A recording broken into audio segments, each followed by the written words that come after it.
नमस्कार, न्यूज 21 देख रहे हैं आप और मैं हूं आपके साथ अखिल। बुलेटिन की शुरुआत करेंगे। सावन के पवित्र महीने में शिव भक्त अपने आराध्य को प्रसन्न करने के लिए तरह तरह के अलौकिक श्रृंगार कर रहे हैं। इसी कड़ी में उदयपुर जिले के मावली उपखंड मुख्यालय स्थित पब्लिक पार्क के नर्मदेश्वर महादेव मंदिर में एक अनूठा और मनमोहक श्रृंगार देखने को मिला। मंगलवार को मंदिर में प्रतिदिन श्रृंगार करने वाली युवतियों ने भगवान शिव को सालासर बालाजी के रूप में अद्भुत ढंग से सजाया।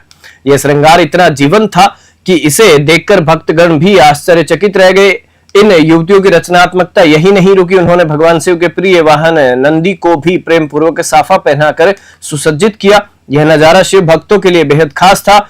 इससे पहले भी इन युवतियों ने अपनी कला का प्रदर्शन करते हुए 2 दिन पूर्व इसी मंदिर में गुलाब की पंखुड़ियों से शिवजी का मनमोहक श्रृंगार किया था। वहीं सावन के दूसरे सोमवार को उन्होंने चांदी के बर्क से सुशोभित आकर्षक श्रृंगार किया था, जिसने सभी भक्तों का मन मोह लिया था। मावली से मनीष धादिज की विशेष रिपोर्ट।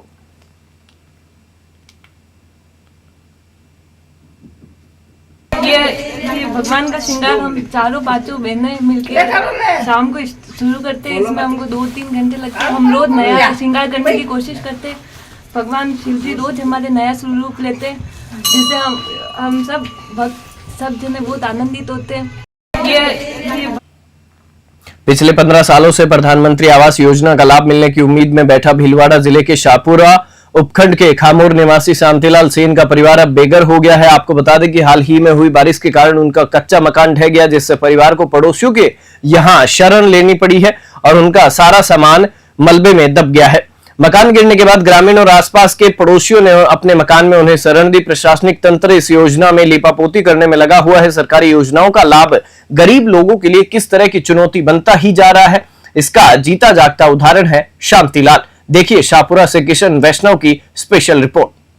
2011 में आवेदन करियो हो प्रधानमंत्री आवास योजना को, फिर भी मारू नाम कटी जा रही हो और न मारे खाद्य सुरक्षा में जुड़े तो कहूँ न कई सरकारी योजनाओं मैंने लाभ मिले। हमारा मकान यो है, स्थिति यह है, 4 छोटी बच्चे हैं।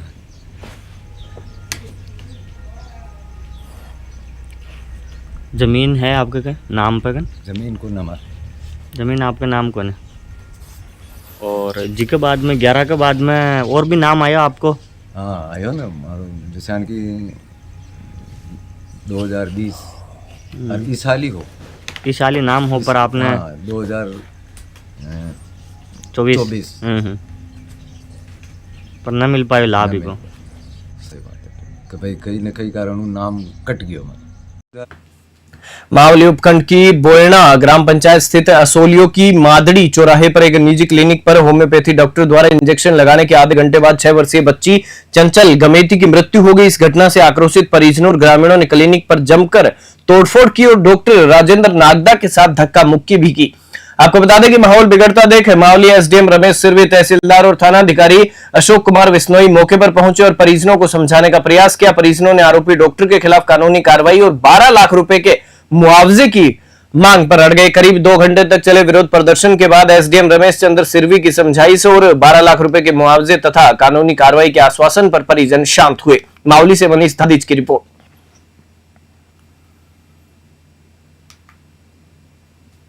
बीकानेर में वन उपज के अवैध परिवहन के खिलाफ सख्त कार्रवाई कर रही लूणकरणसर रेंजर मोहिनी चौधरी पर सोमवार रात को जानलेवा हमला हुआ। आरोपियों ने उन पर पेट्रोल डालकर जलाने की कोशिश की। हालांकि वन विभाग के कर्मचारी और पुलिस की मुस्तैदी से बड़ा हादसा टल गया। घटना सोमवार रात करीब 11 बजे की है। मुखबिर से सूचना मिली थी कि खोडाला गांव में खेजड़ी से भरी एक पिकअप का अवैध परिवहन किया जा रहा है। रेंजर मोहिनी चौधरी ने अपनी टीम के साथ पिकअप का पीछा किया, जिस पर आरोपी गाड़ी छोड़कर फरार हो गए। रेंजर पिकअप को लूणकरणसर लाने की तैयारी कर रही थी, तभी एक व्यक्ति पिकअप की चाबी लेकर आया और गाड़ी स्टार्ट कर पिकअप को अपने घर ले गया और वहां खेजड़ी को जलाने की कोशिश करने लगा। जब रेंजर मोहिनी चौधरी ने उसे रोकने का प्रयास किया तो उसने रेंजर पर पेट्रोल उछाल दिया।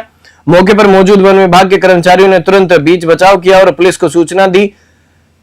कालू थानाधिकारी पुलिस टीम के साथ तुरंत घटनास्थल पर पहुंचे और तीनों आरोपियों को गिरफ्तार कर लिया। हालांकि एक आरोपी कृष्ण गोदारा अभी भी फरार है। घटना में प्रयुक्त पिकअप वाहन को जब्त कर लिया गया है और आगे की जांच जारी है। बीकानेर से लोकेश बोरा की खास रिपोर्ट। आरपीएफ की खेड़ली पुलिस चौकी के स्टाफ ने अपनी त्वरित कार्रवाई और ईमानदारी का परिचय देते हुए एक यात्री का ट्रेन में छूटा हुआ 1.5 लाख रुपए नगद और अन्य सामान से भरा बैग सकुशल उसके मालिक को लौटा दिया। हेड कांस्टेबल नरेंद्र कुमार मीणा और कांस्टेबल लल्लूराम मीणा को ट्रेन में सफारी कंपनी का एक काले रंग का पिट्ठू बैग मिला। आपको बता दें कि यात्री की पहचान अनुज कुमार पुत्र अजंत सिंह निवासी कन्नौज उत्तर प्रदेश के रूप में हुई है। बैग में मौजूद सामान की कुल अनुमानित कीमत 1,52,000 रुपए बताई गई है। सत्यापन के बाद समक्ष गवाहों के सामने यात्री को उसका बैग सुपुर्द कर दिया गया। अनुज कुमार ने अपनी खोई हुई संपत्ति वापस मिलने पर आरपीएफ की भूरी भूरी प्रशंसा की और उनके कर्तव्य निष्ठा भरे कार्य के लिए उन्हें धन्यवाद दिया। खेड़ली से अखिलेश शर्मा की रिपोर्ट। हम सभी आरपीएफ कर्मचारी ड्यूटी के दौरान आईपीएफ अचनेरा चौकी प्रभारी खेड़ली के निर्देशानुसार ड्यूटी में सतर्कता और सजगता से यात्रियों की सुरक्षा की ड्यूटी करते रहते हैं। आज दिनांक को 27/7/2025 को हेल्पलाइन आगरा से सूचना प्राप्त हुई कि AC 2 टायर कोच में गेट पर एक बैग काला रंग का बैग रह गया है। तो गाड़ी खेड़ली आने पर अटेंड किया गया तो खेड़ली गेट पर बैग मिला था। बैग को लाकर चौकी लाए और यात्री को सूचित किया गया। सूचना पर यात्री आया, उसको अपना बैग चेक कराया जिसमें 1.5 लाख रुपये नगद पैसे और उसके कपड़े प्राप्त हुए थे। कहाँ का रहने वाला था यात्री? यात्री का नाम अनुज कुमार था और यात्री कन्नौज का रहने वाला था। डीडवाना कुचामन जिला कलेक्टर डॉक्टर महेंद्र खड़गावत की अध्यक्षता में मंगलवार को कलेक्ट्रेट सभागार में जिला स्तरीय अधिकारियों की साप्ताहिक समीक्षा बैठक आयोजित हुई। बैठक में विभिन्न महत्वपूर्ण मुद्दों पर चर्चा करते हुए संबंधित अधिकारियों को आवश्यक दिशा निर्देश दिए गए। कलेक्टर ने जिले में विद्युत एवं पेयजल आपूर्ति और चिकित्सा व्यवस्था की स्थिति की समीक्षा की। उन्होंने विशेष रूप से बारिश के मौसम के मद्देनजर जल भराव वाले स्थानों से तुरंत जल निकासी करने और इस समस्या का स्थायी समाधान ढूंढने के निर्देश दिए। साथ ही सड़कों पर हुए गड्ढों को शीघ्र भरने और निराश्रित पशुओं के लिए स्थानीय गौशालाओं के माध्यम से व्यवस्था सुनिश्चित करने पर भी जोर दिया। डीडवाना से गुलाम नबी आजाद की रिपोर्ट। श्रीमाधोपुर थाना पुलिस ने बड़ी कार्रवाई करते हुए हांसपुर अंडरपास के पास हुए हत्या के प्रयास और लूट के मामले में मुख्य आरोपी देवीलाल जाट को गिरफ्तार कर लिया है। डिप्टी एसपी उमेश गुप्ता के निर्देशन में थानाधिकारी विजय सिंह के नेतृत्व में गठित टीम ने इस कार्रवाई को अंजाम दिया। आरोपी पिछले 7 महीनों से फरार चल रहा था। पुलिस ने होलियाकाबास निवासी आरोपी देवीलाल जाट को गिरफ्तार करने के साथ ही वारदात में इस्तेमाल की गई बोलेरो गाड़ी भी जब्त कर ली है। गिरफ्तार आरोपी को न्यायालय में पेश किया गया जहां से उसे जेल भेज दिया गया है। श्रीमाधोपुर से रविकांत अग्रवाल की रिपोर्ट।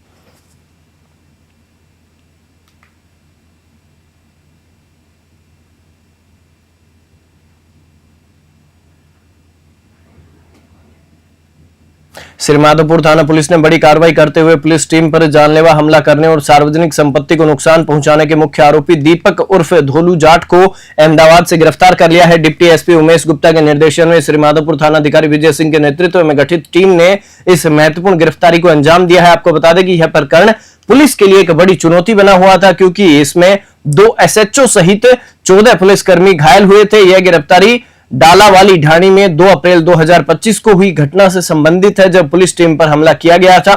आरोपी पिछले 3 माह से गुजरात के अहमदाबाद में फरारी काट रहा था। श्रीमाधोपुर से रविकांत अग्रवाल की रिपोर्ट। बीकानेर शहर के कोतवाली थाना क्षेत्र स्थित जोशीवाड़ा के श्रीमद मार्केट में संचालित एंजल टच स्पा सेंटर पर पुलिस ने छापेमारी की है। इस दौरान पुलिस ने 4 युवतियों और 4 युवकों को हिरासत में लिया है। सीओ सिटी श्रवणदास संत ने बताया कि पकड़े गए युवक विजय कुमार के मोबाइल से कई अहम राज खुले हैं। उसके फोन में ऑनलाइन ट्रांजैक्शन यानी कि उसके जो फोन से ऑनलाइन ट्रांजैक्शन किए गए और युवतियों से बातचीत के कई साक्ष्य मिले हैं। विजय का चंडीगढ़, दिल्ली, जयपुर, अहमदाबाद और पंजाब की युवतियों से संपर्क होने के प्रमाण भी मिले हैं। वह इंटरनेट कॉलिंग का भी इस्तेमाल करता था और अधिकांश बातचीत महिलाओं से होने की पुष्टि हुई है। बीकानेर से लोकेश बोहरा की रिपोर्ट।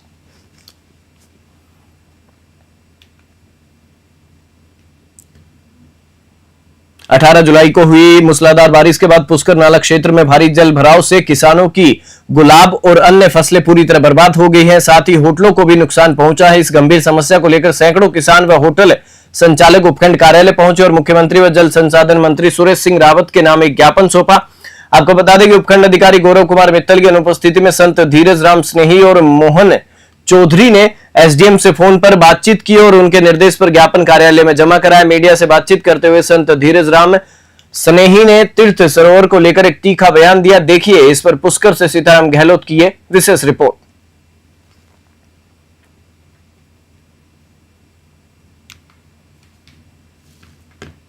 कृषि भूमि पर ऐसे कितने लोग या कितने परिवार परेशान हो रहे हैं, कितने निर्माण से जल भरा है, ये बता दें। ऐसा है, कृषि भूमि पे कम से कम आधा क्षेत्र की कृषि है, सारी डूब चुकी है। और इसके अंदर जितने भी जो फसलें थी, गोभी की फसल थी, ये गुलाब की फसल है, करेले हैं, भिंडी है, ये सारी फसलें आज डूब चुकी है। किसान निहत्थे हो चुके हैं, ये बेरोजगार हो चुके हैं। और पानी की एक सरोवर में निश्चित सीमा तय हो। आज जो सरोवर का पानी है, हमने ये देखा जयपुर घाट के ऊपर सरोवर का जिस दिन 19 तारीख को फुल पानी भरा था, उस समय घाट के बराबर आ गया था। उधर बावरी घाट है, ये हेडगेवर घाट है, कोटा घाट है, इधर पानी घाटों के बराबर आ चुका था। तो हमारी ये मांग है पूरे किसानों की के सरोवर में अतिवृष्टि होती है, इसके निकासी का कहीं भी कोई भी जगह नहीं है। पूरे राजस्थान में कोई भी सरोवर, तालाब या झील हो जिसका पानी की निकासी है, अतिवृष्टि है। जैसे अभी बिसलपुर में भी पानी आ रहा था, उसकी निकासी की तैयारियां प्रशासन ने कर ली है। वरुण सागर का पानी की चादर चल रही है, आना सागर की चादर चल रही है। लेकिन इसमें तो चारों ओर से इसका जो पूरे कैचमेंट एरिया का पानी पूरा आता तो है, लेकिन अतिवृष्टि के समय निकला नहीं जाता। यही ऐसा ही माजरा 18 जुलाई 1975 को हुआ था, जिसके अंदर छोटी बस्ती जो ये पूरा आधा पुष्कर शहर है, ये डूबने के कगार पर आ गया था। मनसा तलाई में जितने मकान हैं आज वो पूरे उस समय पानी के जल सीमा में थे। क्षेत्र में जितने भी किसान लोग हैं, उनके खेतों में और घरों में अतिवृष्टि के कारण पानी भर गया। उसके लिए सभी भाइयों की और सभी किसान परिवारों की ये मांग है कि हमारा श्रद्धा और आस्था का केंद्र है तीर्थराज पुष्कर सरोवर, तो उसका एक निकास द्वार तय हो और उसका जल भराव की एक निश्चित क्षमता रहे, ताकि आने वाले जितने भी बाहर से श्रद्धालु है वो भी प्रेम पूर्वक उस तीर्थ में स्नान कर सके। आज ये स्थिति हो गई कि जल इतना भर गया कि वहाँ की पेड़ियाँ भी दिखाई नहीं दे रही है और घाट पर लोग बैठ करके स्नान भी नहीं कर सकते हैं। श्रावण मास का पवित्र पावन माह है, कई सारे हजारों की संख्या में कांवड़िया आ रहे हैं, उनको भी जल भरने में भी इतनी असुविधा हो रही है। और सबसे बड़ी असुविधा क्षेत्र में जितने भी किसान लोग निवास कर रहे हैं, उनके जितने भी पशु है, गोवंश है, वो भी परेशान है और घर में भी पानी घुसने के कारण सभी पीड़ित है। तो हम प्रशासन से और राजस्थान सरकार से यही मांग करने आए हैं कि तीर्थराज पुष्कर का जो जल स्तर है, उसके लिए एक जल स्तर की सीमा तय की जाए और इसका एक निकास द्वार जल्दी निकाला जाए, ताकि हर वर्ष किसानों को इस प्रकार की पीड़ा से पीड़ित नहीं होना पड़े। बात वहाँ तक की नहीं है, अगर अतिवृष्टि प्रकृति की ऐसी चीज़ है कि वो अभी तो नाला क्षेत्र ही डूबा है, लेकिन अगर ज़्यादा बारिश हो जाए तो हमारा पूरा पुष्कर सरोवर भी और पूरा पुष्कर ही क्षेत्र डूब सकता है। क्यों? क्योंकि हमारे पुष्कर की जो भौगोलिक क्षेत्र की जो स्थिति है वो एक कटोरे की आकृति जैसी है। जैसे कटोरे के किनारे होते वैसे हमारे चारों तरफ बड़े बड़े पहाड़ हैं और पुष्कर एक निश्चित क्षेत्र के अंदर है। तो सरकार और प्रशासन इस चीज़ को विशेष रूप से ध्यान देते हुए और इन सभी की पीड़ा को ध्यान देते हुए पुष्कर राज का एक निकास द्वार तय करें, क्योंकि जितना पानी लेवल से रहेगा तो जल भी स्वच्छ रहेगा। आज आप हम सभी भी देख रहे हैं कि हमारे पुष्कर राज की गरिमा और मर्यादाएं किस तरह से खत्म होती जा रही है। हमने नहरें बना के पानी इकट्ठा कर लिया, उनमें पानी नहीं आ रहा, कई सारे अपशिष्ट चीज़ें भी आ रही। हम बात करते हैं चप्पल जूते घाट पे नहीं ले जाने की, तो वो चप्पल जूते भी बह करके आ रहे हैं। तो हमें भी कहीं ना कहीं मन में दर्द होता है कि हमारे तीर्थराज पुष्कर की ऐसी स्थिति हो रही है। क्यों ना हम उसको व्यवस्थित तरीके से जल को लाएं। और बात यहाँ तक होती है कि गंगा जल तब गंगा जल कहलाता है कि वो अपनी दोनों सीमाओं के अंदर रहता है। इसी प्रकार हमारे पुष्कर राज का जो जल है वो घाट की पेड़ियों तक है, वहाँ तक हम उसकी आस्था को सम्मान करते हैं, प्रणाम करते हैं, लेकिन जो ये जल भराव हो जाता है, हम नहीं मानते कि ये पुष्कर राज का जल है। इसलिए आप सभी इस आवाज़ को राजस्थान के माननीय मुख्यमंत्री जी तक पहुँचाए और विशेष रूप से मैं हमारे क्षेत्र के प्रमुख जनप्रतिनिधि माननीय सुरेश सिंह जी रावत से संपूर्ण क्षेत्र के वासियों की ओर से मांग करना चाहता हूं कि आप ही इस विभाग के नेतृत्व करता है, आप तुरंत प्रभाव से इन सभी की दर्द को समझते हुए इसका निराकरण करें। जय श्री राम। जल भराव से कितने निर्माण प्रभावित हो रहे हैं, कितने किसान? जल भराव से सबसे पहले तो जितने भी किसान भाइयों ने अभी फसल जो बोई है वो फसल समाप्त हुई है। जितने भी भाइयों ने वहाँ पर जो गुलाब की फसल लगा रखी है वो भी गड़ चुकी है। कई भाइयों ने वहाँ पर सब्जियां लगा रखी थी, वो भी प्रभावित हुई है। कईयों ने गोपालन, पशुपालन, वहाँ यहाँ तक कि वहाँ उनके बच्चे जो पढ़ते हैं उनको आने जाने में भी ऐसे दिक्कत कितने निर्माण है जिनके परिवार प्रभावित हो रहे हैं यहाँ पे? यहाँ पर हजारों की संख्या में लोगों के घर बने हुए अपने खेतों में, वो सब प्रभावित हो रहे हैं और उनकी सारी चीजें प्रभावित है। यहाँ तक कि वहाँ की लाइटें भी बंद हो जाती है, जिसके कारण से बच्चे पढ़ाई नहीं कर पाते हैं और स्कूल भी नहीं जा पाते क्योंकि सारे मार्ग बंद हो जाते हैं। कार्रवाई नहीं तो आगे क्या कार्रवाई करोगे आप? हम सभी का आंदोलन करेंगे। यही भाव है कि इस विषय को सही तरह से पहुंचाया जाए और इस पर तुरंत प्रभाव से अमल में लाया जाए और इसको सही किया जाए, वरना 7 दिन का हम प्रशासन और शासन से मांग करते हैं। उसके पश्चात अगर ये बात नहीं हुई तो यहाँ पर तीर्थराज पुष्कर में एक बहुत बड़ा अनशन होगा और आज तो हम भाई लोग आए, उस क्षेत्र की माताएं बहनें भी वहाँ उपस्थित रहेगी और उसकी संपूर्ण जिम्मेदारी जनप्रतिनिधियों की होगी और शासन और प्रशासन की होगी। आपका नाम? मेरा नाम संत धीरज राम।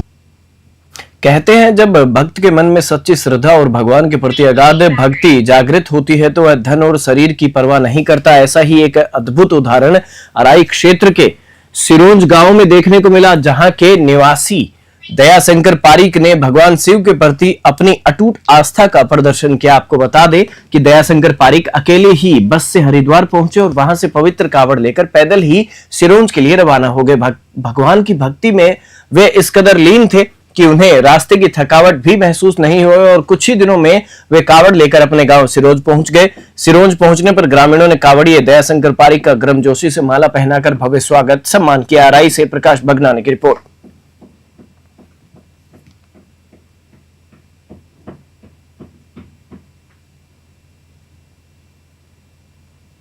दयाशंकर जी, आप आज हरिद्वार से कावड़ लेकर सिरोंज आए, आपको कैसा लग रहा है?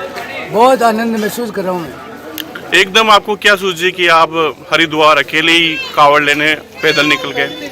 मेरी इच्छा थी कि मेरा परिवार, मेरा गांव, सबके लिए मतलब मैं सुख शांति और घर में मतलब सुख शांति के लिए मैं गया वहाँ। सबके विचार ऐसे हो गया, एक दूसरे की सहायता करें, दुख में काम देवें और मैं तो भगवान भोलेनाथ से और गंगा मैया से ये प्रार्थना मेरे परिवार गाँव वाले भी करते हैं, इसलिए गए। कितने दिन में आपने ये यात्रा पूरी करी? मैंने 12 दिन में पूरी कर दी, 12 दिन में पूरी कर दी। अब मैं 11 दिन में उतरता कूदता आ सकता हूँ। नहीं, आपने यात्रा कितने दिन में पूरी करी? 12 दिन में पूरी हो गई। 12 दिन में। और आज 13 दिन पूर्णावती हो गई कार्यक्रम में। विश्व विख्यात 7 दिवसीय मीरा जयंती महोत्सव का आगाज 30 जुलाई से मीरा नगरी मेड़ता में होने जा रहा है, जिसकी तैयारियां जोरों पर है। इसी क्रम में ऐतिहासिक मीराबाई मंदिर और श्री चार भुजानाथ मंदिर परिसर में महोत्सव के बहुरंगी पोस्टर बैनर का विमोचन कर कार्यक्रमों की विधिवत घोषणा की गई है। इस अवसर पर महोत्सव के पोस्टर बैनर का विमोचन पूज्य संत जनों और जनप्रतिनिधियों की गरिमा में उपस्थिति में हुआ।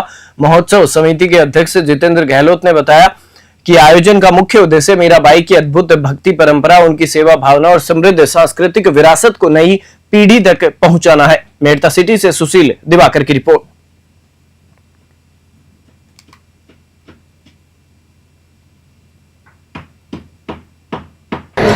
30 जुलाई से 6 अगस्त तक 521वें मीरा महोत्सव का आगाज आज पोस्टर विमोचन के साथ किया गया। आगामी 30 जुलाई से 6 अगस्त तक सांस्कृतिक, धार्मिक, अलग अलग प्रकार के कार्यक्रम मीरा महोत्सव के तहत होंगे। अखंड हरि कीर्तन, संकीर्तन यहाँ का विशेष महत्व है। मैं आपके चैनल के माध्यम से, विभिन्न समाचार पत्रों के माध्यम से, मीडिया बंधुओं के माध्यम से पूरे देशवासियों से निवेदन करना चाहूँगा, मीरा महोत्सव में पधार कर इस कार्यक्रम की शोभा बढ़ाएं। धन्यवाद। सावन की शिवरात्रि के पावन अवसर पर खेडली और कठुमर क्षेत्र के शिवालयों में आस्था का सैलाब उमड़ पड़ा। भोले तेरी बम बम बोले के जयकारों से पूरा वातावरण भक्तिमय हो गया। हजारों की संख्या में श्रद्धालु, जिनमें पैदल कावड़िए, डाक कावड़िए और स्पीड कावड़िए शामिल हैं, हरिद्वार से पवित्र गंगाजल लेकर लौटे हैं। इन कावड़ियों में कठुमर क्षेत्र के खेड़ा सारंगपुरी गांव का 5 साल का नन्हा कावड़िया सूर्यकांत यादव सभी के लिए आकर्षण का मुख्य केंद्र बन गया है। भाजपा मंडल खो के अध्यक्ष विक्रम शर्मा सहित ग्रामीणों ने इस नन्हे भोले सूर्यकांत यादव का साफा और माला पहनाकर गर्मजोशी से स्वागत किया। खेडली से अखिलेश शर्मा की रिपोर्ट। बुलेटिन में फिलहाल इतना ही। आप देखते रहिए न्यूज़ 21।